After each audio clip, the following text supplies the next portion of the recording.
সপ্তাহ কাজ করলাম, আজকে পাওয়ার দিনে পাওয়া নাই, তো আমরা চলবো কিভাবে? আপনি এটা বিচার করে দেখেন। বেতন কবে ঢুকায়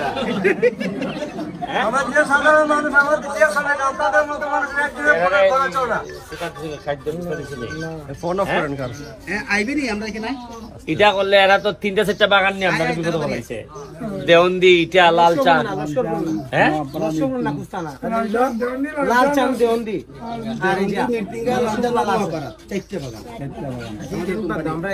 মানে এরা কেমনে এইভাবে হইলে কেমনে চলো?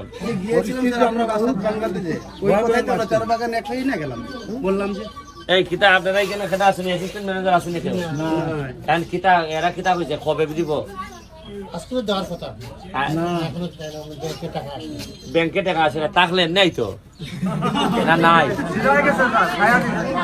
একটু আগে মোবাইল গুলো ম্যানেজারের কাছে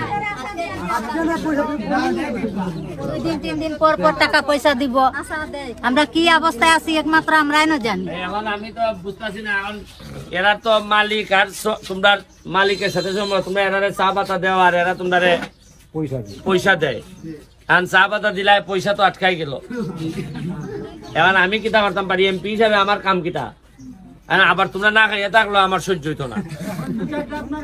বিচার দিলাম না, বিচার করলাম, কিন্তু এখন না খাইয়ে থাকলেও তো আমার যন্ত্রণা। ভোট লইয়া তো আমি তো বিয়া বইছি, মানে আছে না বিয়া বইছে, কারণ জামাই পালবো না তো কেটাই পালবো? হ্যাঁ, আর এরা তো বাগানের মালিকরা আরাম পাইছে, মনে করছে যে আরে আছেই তো এরা এমপি আছে না, চালাইবো না। কিন্তু এইভাবে চলবো? এরা তো কইতেছে যে টাকা আইবার কথা, এখন নাকি নাই টাকা, নাকি না আমরা এরকম ভয় দেখাইতেছে। এখন কিতা করো এই সপ্তাহ? এই আপনার মনে হয় রোজবারে যাইতেছেন কালকে কালকে তো আর ব্যাংক খোলা পাইতা না,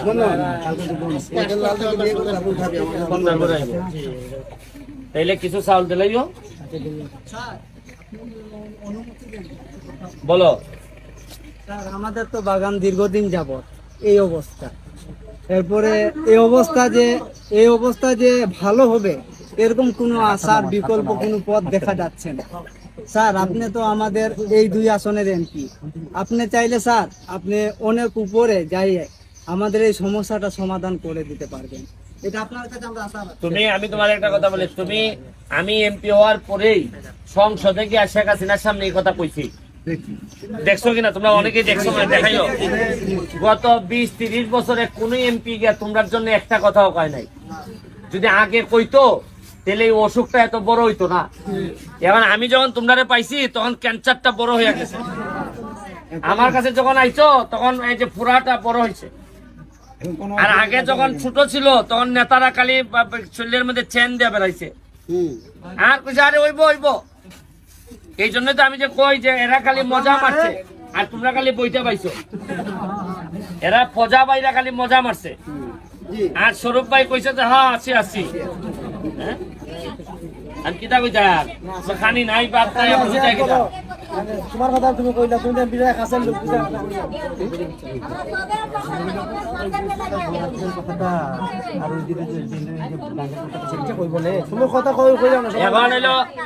তোমরা লাগে এখানে যে কিতা ভাঙ্গে দিতেছি, দেখছো নি রাস্তা, ব্রিজ নাই, রাস্তা ভাঙ্গা, এরপরে মাঠটা করে দিতাম। মাঠটার একটা সুন্দর যদি শোনা, এখন যদি পর্যটন না বাড়াইতাম পারি, চা দিয়ে আর বাঁচতায় না। বাইরে থেকে মানুষ আইসা যদি এখানে খরচ না করে টাকা পাইবে কই? ইন্ডাস্ট্রি গুলা যদি হইতাছে, এইগুলার মধ্যে তোমাদের ছেলে মেয়েরা চাকরি না করলে তোমাদের বাঁচা মুশকিল। কারণ আমি এমন সময়ে তোমরারে পাইছি, তোমরা নেতা হিসাবে, যখন মনে করো যে এই পার্টি একবারে দুর্বল হয়ে গেছে। কারণ আমি বেশি কথা যদি এখন দেওন্দির মালিক রে কই, তেলে কইব যে বেটা এমপি হয়েছে না 2 মাস হয়েছে আমরার উপরে চালাইতেছে এরকম। আমি যদি কই কেরে তুমি টাকা দিতাই না, আমার কথা হইলে যে তুমি যদি চালাইতে না পারো তো এই দোকান চাল রাখছো কেরে? তুমি অন্যজন দেও, হ্যাঁ তুমি রাখবাই, আবার টাকাও দিতে না। এই কথা এইগুলা কই দিকেই তো আমার শত্রু বেশি। তুমি যদি না পারো, স্টাফের বেতন দিতে না পারো, এইগুলা না পারো, তো তুমি আসো কেন লেখিয়া? পরে যে তোমার মানছে যে এইরকম অভিশাপ, এই দীর্ঘ নিঃশ্বাসের উপরে চলবাই কেমনে?